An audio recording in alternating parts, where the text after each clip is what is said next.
রাষ্ট্র হিসেবে নিজেদের আত্মপরিচয়ের সূচনা ১৯৭৫-এর পর থেকেই বলে মন্তব্য করেছেন যুব ও ক্রীড়া বিষয়ক মন্ত্রণালয়ের উপদেষ্টা আসিফ মাহমুদ সজীব ভুঁইয়া। শুক্রবার বিকেলে জাতীয় প্রেস ক্লাবে জাতীয় বিপ্লব ও সংহতি দিবস উপলক্ষে বৈষম্য বিরোধী ছাত্র আন্দোলন আয়োজিত এক গোলটেবিল বৈঠকে এসব কথা জানান তিনি।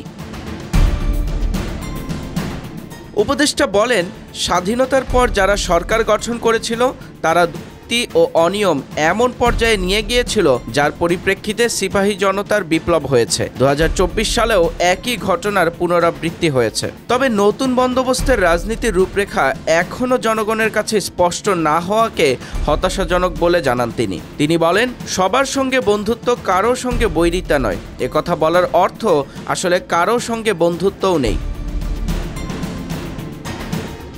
গণ অভ্যুত্থানের পর্যালোচনা করার এখনো সময় আসেনি উল্লেখ করে আসিফ বলেন, গণ অভ্যুত্থানের পর রাজনৈতিক দলগুলো এস্টাবলিশমেন্টের কোলে উঠে বসেছিল। যারা সংস্কারের কথা বলতো তারাই এখন সংস্কার বিরোধী রাজনীতিতে ঢুকে গেছে। কেউ রিঅ্যাকশনারি পলিটিক্সে ঢুকে গেল। এর মাধ্যমে আবার রিঅ্যাকশনারি মুজিববাদী রাজনীতি প্রাসঙ্গিক হয়ে উঠছে। আসিফ আরও বলেন, দুঃখজনক হলেও সত্য, এখনো আমরা জানি না নতুন রাজনৈতিক বন্দোবস্ত আসলে কি।